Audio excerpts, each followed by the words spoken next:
नमस्कार विद्यार्थी मित्रांनो, माझं नाव सुहास भिसे. स्वागत आहे तुमचं सर्वांचं परत करंट अफेअर्स मराठी या आपल्या मायबोली भाषेतील एज्युकेशनल यूट्यूब चॅनलमध्ये. विद्यार्थी मित्रांनो, आज आहे 11 मार्च 2026. आजच्या दिवसाचे जेवढेही चालू घडामोडीचे महत्त्वाचे टॉप प्रश्न बनत असतील ते सर्व प्रश्न आपण या व्हिडिओच्या माध्यमातून पाहणार आहोत. तरी सर्वप्रथम आपण जर नवीन असाल, पहिल्यांदा या चॅनलवरील व्हिडिओ पाहत असाल तर चॅनलला या ठिकाणी अवश्य सबस्क्राईब सुद्धा करून घेऊ शकता. ठीक आहे, चला तर मग आपण आजच्या व्हिडिओला सुरुवात करूया. त्या अगोदर कालच्या व्हिडिओमध्ये जो काही शेवटचा प्रश्न विचारला होता त्या प्रश्नाचं उत्तर जाणून घेऊया. काय होता प्रश्न? आंतरराष्ट्रीय महिला दिवस या ठिकाणी कोणत्या तारखेला साजरा केला जात असतो? तर बऱ्याच विद्यार्थी मित्रांनी अगदी योग्य उत्तर टाईप करून सांगितलं आहे. पर्याय क्रमांक बी, 8 मार्चला दरवर्षी विद्यार्थी मित्रांनो आपण या ठिकाणी इंटरनॅशनल वुमन डे, आंतरराष्ट्रीय महिला दिवस म्हणून आपण साजरा करतो 8 मार्चला. पर्याय क्रमांक बी हे या प्रश्नाचं योग्य उत्तर असणार आहे. क्लिअर? आता पाहूया विद्यार्थी मित्रांनो प्रश्न क्रमांक पहिला. टोटल संपूर्ण व्हिडिओमध्ये 12 प्रश्न असतील. सुरुवातीपासून शेवटपर्यंत व्हिडिओ प्रामाणिकपणे पाहण्याचा प्रयत्न करा. एक एक प्रश्न महत्त्वाचा आहे. तुम्ही कोणत्याही परीक्षेची तयारी करा. प्रश्न क्रमांक पहिला काय आहे लिहून घ्या. हुरून ग्लोबल रिच लिस्ट 2026 नुसार आशियातील सद्यस्थितीमधील वर्तमानमधील सर्वात श्रीमंत व्यक्ती कोण आहेत? प्रश्न क्रमांक पहिल्याचं योग्य उत्तर आहे पर्याय क्रमांक डी, मुकेश अंबानी हे या प्रश्नाचं योग्य उत्तर असणार आहे. 1 नंबरला आहेत मुकेश अंबानी, 2 नंबरला आहेत गौतम अदानी, 3 नंबरला आहेत रोशनी नादर आणि 4 नंबरला आहेत सायरस पुनावाला. या गोष्टी तुम्हाला लक्षात ठेवायच्या आहेत. ठीक आहे, या ठिकाणी हे जो काही लिस्ट आहे हुरून ग्लोबल रिच लिस्ट 2026 याच्यामध्ये जर तुम्हाला असं विचारलं ग्लोबली एक नंबरला कोण आहे तर ग्लोबली 1 नंबरला आहे इलॉन मस्क, 2 नंबरला आहेत जेफ बेजोस, 3 नंबरला आहेत लॅरी पेज आणि 4 नंबरला आहेत लॅरी एलिसन. बरोबर. ग्लोबली जर बघितलं तर या ठिकाणी मुकेश अंबानी आहेत 17व्या क्रमांकावरती, गौतम अदानी आहेत 23व्या क्रमांकावरती, रोशनी नादर आहेत 52व्या क्रमांकावरती आणि सायरस पुनावाला आहेत 58व्या क्रमांकावरती. या गोष्टी लक्षात ठेवायच्या आहेत. ठीक आहे, पाहूया पुढचा प्रश्न. प्रश्न क्रमांक दुसरा. पहिल्या खेलो इंडिया ट्रायबल गेमची सुरुवात कोणत्या राज्यामध्ये होणार आहे? 2 नंबरच्या प्रश्नाचं योग्य उत्तर आहे पर्याय क्रमांक सी, सी फॉर छत्तीसगड हे या प्रश्नाचं योग्य उत्तर असणार आहे. तर या ठिकाणी पहिल्या खेलो इंडिया ट्रायबल गेमची सुरुवात 25 मार्च 2026 ते 6 एप्रिल 2026 दरम्यान छत्तीसगड राज्यामध्ये आयोजित होणार आहे. या ठिकाणी याची जी काही आवृत्ती आहे ती पहिलीच आवृत्ती आहे. शुभंकर मॉस्कोट आहे मोरवीर कोणत्या ठिकाणी तर बिलासपूर म्हणजे छत्तीसगड या ठिकाणी. एकूण खेळ याच्यामध्ये जवळपास 7 खेळांचा समावेश आहे, जसं की athletics, football, hockey, weightlifting, archery, swimming, कुस्ती. बरोबर. आणि ह्या जो काही पहिला खेलो इंडिया ट्रायबल गेम्स आहे हा सुरू करण्याचा मागचा उद्देश काय तर आदिवासी खेळाडूंना प्रोत्साहन देणे या उद्देशाने या फर्स्ट ट्रायबल गेमची सुरुवात करण्यात आली आहे. बिलासपूर म्हणजे छत्तीसगड या राज्याच्या अंतर्गत. छत्तीसगड ज्या राज्याची स्थापना 1 नोव्हेंबर 2000 साली झाली. मुख्यमंत्री आहेत विष्णुदेव साई, राज्यपाल आहेत रामेन डेका, राजधानी आहे नया रायपूर. 2 महत्त्वाचे राष्ट्रीय उद्यान इंद्रावती आणि कांजरघाटी आणि 3 महत्त्वाचे धरण गँगरेल, मुर्रमसिल्ली आणि कुटाघाट. पुढचा प्रश्न. प्रश्न क्रमांक तिसरा. भारतातील पहिले नदी काठचे दीपग्रह कोणत्या नदीवरती बांधले जात आहे? 3 नंबरच्या प्रश्नाचं योग्य उत्तर आहे पर्याय क्रमांक बी, ब्रह्मपुत्रा नदी हे या प्रश्नाचं योग्य उत्तर असणार आहे. लक्षात घ्या इंडियाज फर्स्ट. बरोबर का नाही? भारतातील पहिलं या ठिकाणी घटना आहे त्याच्यामुळे प्रश्न विचारला जाऊ शकतो. भारतातील पहिले नदीच्या काठचे दीपग्रह या ठिकाणी ब्रह्मपुत्रा नदीवरती बांधले जात आहे. याच्या मागचा उद्देश आणि वैशिष्ट्य लिहून घ्या. वैशिष्ट्य काय आहे तर हे दीपग्रह सौर ऊर्जेवर चालणारे आहे.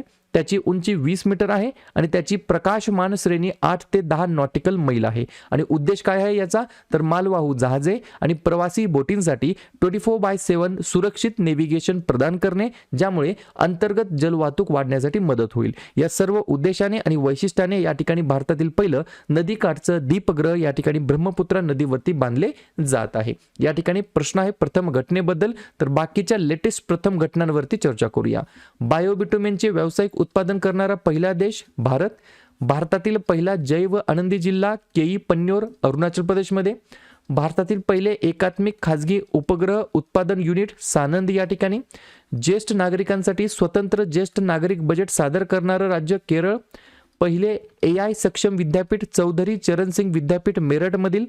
पहिला वन्यजीव सुरक्षित रस्ता NH45 वरती मध्य प्रदेशमध्ये. पहिल्या डिजिटल आदिवासी स्वातंत्र्य सैनिक संग्रहालयाचे उद्घाटन छत्तीसगडमध्ये. पहिले PPP मेडिकल कॉलेज मध्य प्रदेशमध्ये. आणि पहिले स्वदेशी MRI स्कॅनर कोठे विकसित करण्यात आलं तर बेंगलोरमध्ये वोक्सल ग्राइड्स या कंपनीच्या माध्यमातून. क्लिअर? पुढचा प्रश्न प्रश्न क्रमांक 4. महिला उद्योजकांना प्रोत्साहन देण्यासाठी खालीलपैकी कोणत्या राज्य सरकारने हर स्टार्ट 5.0 नावाचा इनिशिएटिव्ह उपक्रम सुरू केलेला आहे?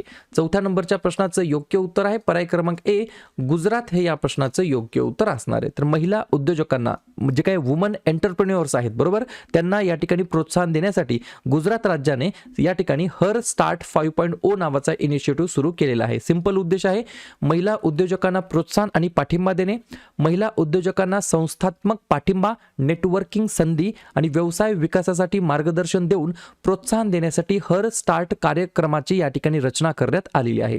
कोणत्या राज्य सरकारमध्ये? तर गुजरात राज्य सरकारमध्ये. गुजरात ज्या राज्याची स्थापना 1 मे 1960 ला झाली. मुख्यमंत्री आहेत भूपेंद्र पटेल, राज्यपाल आहेत आचार्य देवव्रत, राजधानी आहे गांधीनगर. 3 महत्त्वाचे राष्ट्रीय उद्यान गिर, ब्लॅकबक आणि वनजदा आणि 5 महत्त्वाचे धरण सरदार सरोवर, ओकाई, काढना, दंतीवाडा आणि धारोई. पुढचा प्रश्न क्रमांक 5 मोबाईल वर्ल्ड काँग्रेस 2026 ही जी काही परिषद आहे ती कोणत्या ठिकाणी आयोजित करण्यात आलेली आहे?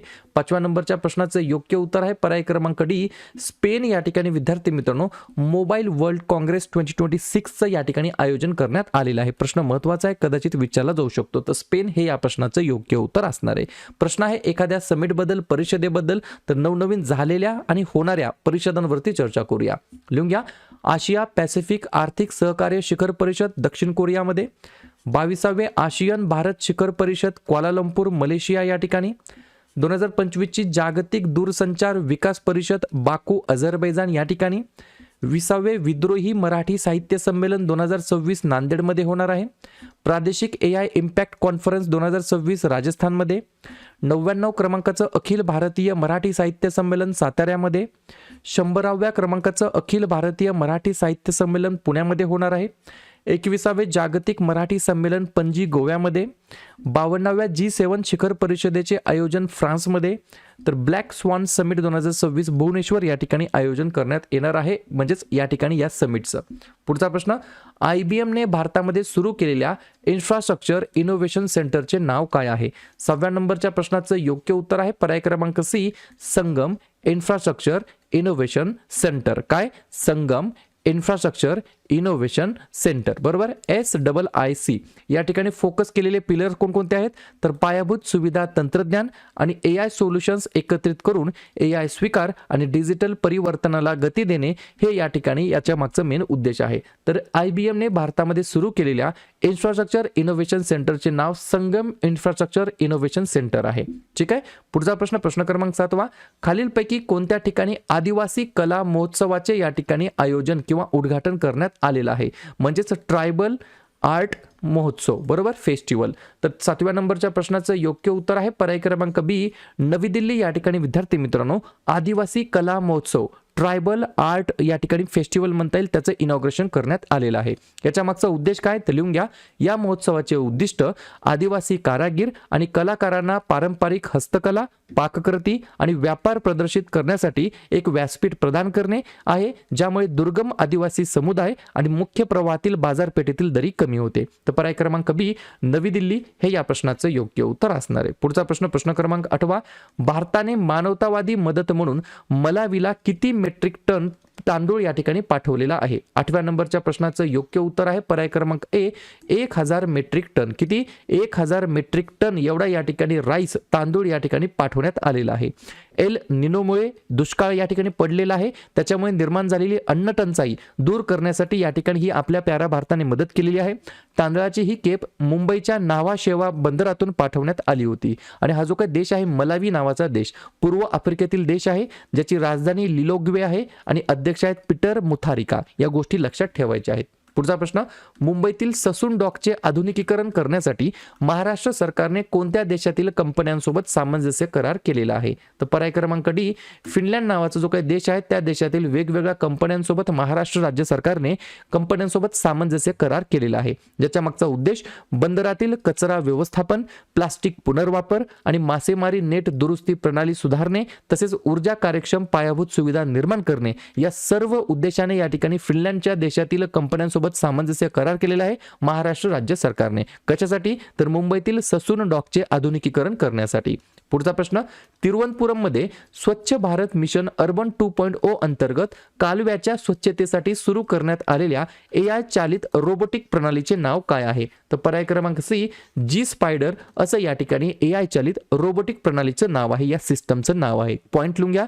जेन रोबोटिक इनोव्हेशन्सने विकसित केलेले हे तंत्रज्ञान AI सक्षम दृष्टी आणि क्लॉ टाईप ग्रॅबर वापरून अमाई झांचन कालवासारख्या कालव्यांची स्वच्छता करून धोकादायक मॅन्युअल स्कॅवेजिंग दूर करण्यासाठी डिझाईन करण्यात आलेला आहे. पुढचा प्रश्न, शाहेद ड्रोन हा जो काही ड्रोन आहे तो कोणत्या देशाने विकसित केलेला मानवरहित हवाई वाहन आहे?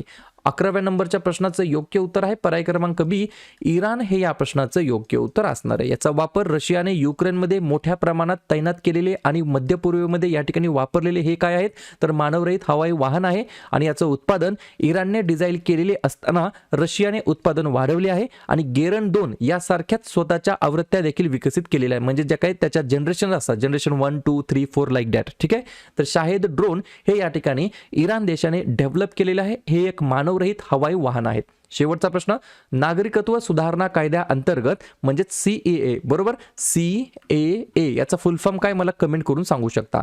तर या ठिकाणी याच्या अंतर्गत भारतीय नागरिकत्व मिळवणारी आसाम मधील पहिली व्यक्ती कोण बनलेली आहे? 12व्या नंबरच्या प्रश्नाचं योग्य उत्तर आहे पर्याय क्रमांक ए, दीपाली दास असं त्यांचं नाव आहे. लक्षात घ्या, प्रश्न खूप महत्वाचा आहे. प्रश्न 12व्या क्रमांकाचा आहे म्हणून या ठिकाणी दुर्लक्षित करू नका. नागरिकत्व सुधारणा कायद्या अंतर्गत भारतीय नागरिकत्व मिळवणारी आसाम मधील पहिली व्यक्ती ठरली आहे दीपाली दास. क्लिअर? तर अशा प्रकारे विद्यार्थी मित्रांनो हे होतात 12 प्रश्न. उपक्रम कंटेंट हा जो काही प्रयत्न आपण सुरू केलाय मराठी भाषेमध्ये कसा वाटतो अवश्य कमेंट करत चला. आणि तुमच्यासाठीचा आजचा खास प्रश्न, 16 वर्षाखालील मुलांसाठी सोशल मीडिया वापरावर संपूर्ण बंदी आणणारे भारतातील पहिले राज्य कोणते आहे? आंध्र प्रदेश, कर्नाटक, राजस्थान की गुजरात? तर ज्या पण विद्यार्थ्यांनी या प्रश्नाचं योग्य उत्तर येत असेल त्या प्रश्नाचं उत्तर तुम्ही कमेंट बॉक्समध्ये देण्याचा प्रयत्न करा. प्रश्नाचं उत्तर चुकू द्या, बरोबर येऊ द्या, काहीच हरकत नाही. ट्राय करणं, प्रयत्न करणं सर्वात जास्त महत्त्वाचं आहे. आणि दुसऱ्या दिवशी येऊन आपण दिलेल्या प्रश्नाचं उत्तर हे बरोबर आले की चुकलं, दुसऱ्या दिवशी येऊन नेहमी चेक करणं, अभ्यासामध्ये कन्सिस्टन्सी मेंटेन ठेवणं हे सगळ्यात जास्त महत्त्वाचं ठरणार आहे. लगेच काय करूया, मार्च महिन्यातील जेवढेही महत्त्वाचे दिवस असतील त्याच्यावरती आपण एकदा रिव्हिजन टाकूया. लिहून घ्या.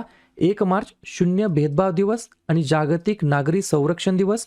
3 मार्च जागतिक वन्यजीव दिवस आणि जागतिक श्रवण दिवस. 4 मार्च राष्ट्रीय सुरक्षा दिवस, कर्मचारी प्रशंसा दिवस आणि रामकृष्ण जयंती. 8 मार्च आंतरराष्ट्रीय महिला दिवस. 10 मार्च CISF स्थापना दिवस. मार्च महिन्यातील दुसऱ्या बुधवारी म्हणजे यावर्षी 11 मार्चला नो स्मोकिंग दिवस आहे. मार्च महिन्यातील दुसऱ्या गुरुवारी म्हणजे यावर्षी 12 मार्चला या ठिकाणी जागतिक किडनी दिवस आहे. 15 मार्च जागतिक ग्राहक हक्क दिवस. 16 मार्च राष्ट्रीय लसीकरण दिवस. 18 मार्च आयुध निर्माण दिवस भारतामध्ये आणि जागतिक झोपेचा दिवस. 20 मार्च जागतिक चिमणी दिवस आणि आनंदाचा आंतरराष्ट्रीय दिवस. 21 मार्च जागतिक वनीकरण दिवस आणि जागतिक कविता दिवस. 22 मार्च जागतिक जल दिवस. 23 मार्च जागतिक हवामान दिवस. 24 मार्च जागतिक क्षयरोग दिवस आणि 27 मार्च जागतिक रंगभूमी दिवस. क्लिअर?